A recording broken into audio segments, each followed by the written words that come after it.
আগে আমার ঘাড়ের ব্যথা ছিল, শরীরে ব্যথা ছিল, হাঁটতে পারতাম না ঠিক মতনে। সারাদিনের ভিতরে অর্ধেক দিন আমি বিছনায় যে শুয়ে থাকতাম। আপনার তো ডায়াবেটিস, আপনার তো এই পুরা সহজে ভালো হবে না, আগে আমরা ডায়াবেটিসের চিকিৎসা করি। ব্যায়াম করার পরে থেকে আজকে 4-5 মাস যাবত আমি খুব সুস্থ। এখন ইনশাল্লাহ আপনাকে দোয়া আশীর্বাদে রুহুল আমিন সাহেবের চিকিৎসায় আমি অনেকটাই সুস্থ। এখন আমার কোনো ওষুধও খাওয়া লাগে না, ট্যাবলেটও খাওয়া লাগে না, কোনো কিছুই খাওয়া লাগে না।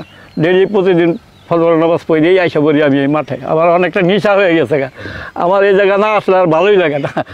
আমার সকালবেলা ভোরবেলা আমার এই ব্যায়াম করতেই হবে, আমার এভাবে চলতেই হবে। আমার এখন কোনো ওষুধই লাগে না, কোনো ওষুধও খাইও না। আসসালামু আলাইকুম রহমতুল্লাহি ওবারাকাতু। প্রিয় দর্শক, আশা করি আপনারা সকলেই ভালো আছেন। আজকে আপনাদের সামনে আমরা ফিরে আসার গল্প অনুষ্ঠানে আমার শ্রদ্ধেয় চাচা মোহাম্মদ খাজা মিয়া তার ৬৮ বছর বয়সে যখন তিনি ডায়াবেটিসে ভুগছিলেন, কোনো ওষুধে ভালো হচ্ছিল না, তখন আমার সাথে তার দেখা হয়। আমি বলি, চাচা আপনি আমাদের ব্যায়ামে আসেন, আমি এখানে ব্যায়ামের পাশাপাশি আপনাদের স্বাস্থ্যকর খাদ্য অভ্যাস এবং আপনাদের হেলথ কিভাবে ভালো থাকবে এই বিষয় নিয়ে পরামর্শ দিব। তিনি আমার কথায় এখানে অংশগ্রহণ করে, আপনারা তার ভিডিও অনেক দেখেছেন, তিনি আমাদের ব্যায়ামের সাথীদের মধ্যে অন্যতম ব্যায়াম করেন। তার ব্যায়ামে আমরা সবাই মুগ্ধ। তার কাছ থেকেই শুনুন তিনি কিভাবে সুস্থ হলেন। আসসালামু আলাইকুম। আমার ডায়াবেটিসের দেখা দেয় 2005 সালে। আমি জানতাম না যে আমার ডায়াবেটিস। হঠাৎ কিছুদিন পরে দেখা গেল আমার পায়খানার রাস্তা দিয়ে একটা ফুরার মতন একটা হইলো আর কি। তো এই ফুরার জন্য বহুত ওষুধ টষুধ খাই, মানে ফুরা আর ভালো হয় না। শেষে পরে এক ডাক্তারে বললো যে আপনি এটা পরীক্ষা করেন। পরীক্ষা করার পরে বললো যে আপনার তো ডায়াবেটিস, আপনার তো এই ফুরা সহজে ভালো হবে না, আগে আমরা ডায়াবেটিসের চিকিৎসা করেন। তখন আমি মিরপুর 12 নম্বর থাকি। তখন ওন থেকে আমার পাঠাই দিল যে আপনি যান ডিজি ল্যাবে যাই এগুলো টেস্ট করেন। টেস্ট করার পরে দেখা যায় আমার ডায়াবেটিস। তখন থেকে মানে ডায়াবেটিসের চিকিৎসা শুরু করা হলো। কিন্তু চিকিৎসা করি ঠিকই, কিন্তু ওই পুরোপুরি সুস্থ হই না। এই খাই যে কদিন ওষুধ খাই ওই কদিন ঠিক থাকে, আবার একটু হয় এরকমই, মানে ওই সারাদিনের ভিতরে অর্ধেক দিন আমি বিছনায় যে শুয়ে থাকতাম, এমন অবস্থা হয়ে গেল। তারপরে আমি ওই জায়গা থেকে মানে আমি এই দেশে বাড়িতে চলে আসলাম, ময়মনসিংহ, এটা মুক্তাগাছা নন্দীবাড়িতে থাকি আমি। তখন এই জায়গায় আসার পরের থেকে আপনার এইভাবেই চলতেছে। হঠাৎ করে একদিন এই রুহুল আমিন সাহেবের লগে সাক্ষাৎ। তিনি বললো যে আপনার কী ব্যাপার, এরকম হয়ে হাঁটতেছেন, এইভাবে করতেছেন। উনি যে ডাক্তার আমি এটা আমি জানতাম না। তো পরে হঠাৎ করে পরে তিনি বললো যে আপনি আসেন আমার সাথে, আপনি আমার সঙ্গে কথাবার্তা বলেন, দেখেন কি হয়। তা আসলাম। আসার পরে সে যে সাজেশন দিল, খাওয়া দাওয়া রুটিন মাফিকটা বললো যে তৈলাক্ত জিনিস কম খাবেন, সরিষার তেল খাবেন, বা খাওয়া দাওয়া খুবই কম খান, সমস্যা নাই, ভালোটা খান।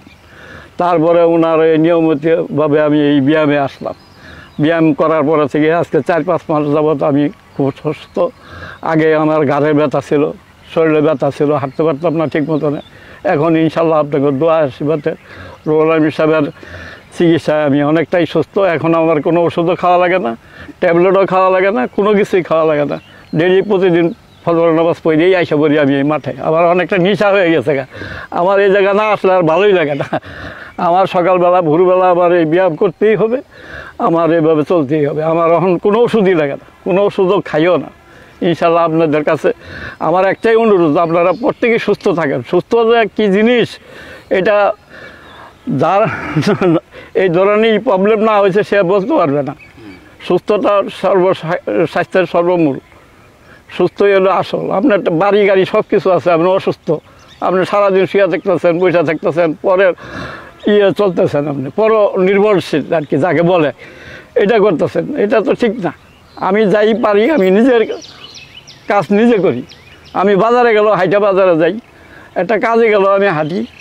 আমি সর্বদাই আমি সুস্থ থাকি। আপনাদের কাছে এই দোয়াই কামনা করি যে আমি যেন মৃত্যুর আগ পর্যন্ত সুস্থ থেকে মৃত্যুবরণ করতে পারি, এটাই আমার প্রত্যাশা।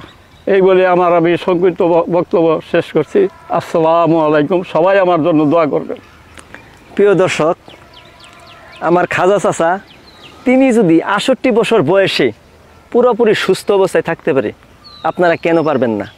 আজকে যদি আমরা সুস্থ না থাকি, আমরা আল্লাহর ইবাদত করতে পারবো না। আপনারা দেখবেন মসজিদে অনেক 50 বছরের মানুষও কিন্তু চেয়ারে বসে নামাজ পড়ে। আজকে তিনি ৬৮ বছর বয়সে আইসাও তিনি নিজের কাজ নিজে করতে পারে, এর থেকে আর সুখের কি হতে পারে। আপনারা শরীরের প্রতি যত্নবান হন। আপনার শরীরই আপনার সম্পদ। আজকে যদি আপনি সুস্থ না থাকেন, আপনি পরিবারের বোঝা হয়ে যাবেন, আপনি সমাজের বোঝা হয়ে যাবেন। আপনারা সবাই শরীরের প্রতি যত্নবান হন। সবাই ভালো থাকুন, সুস্থ থাকুন। আসসালামু আলাইকুম ওয়া রাহমাতুল্লাহি ওয়া বারাকাতুহু।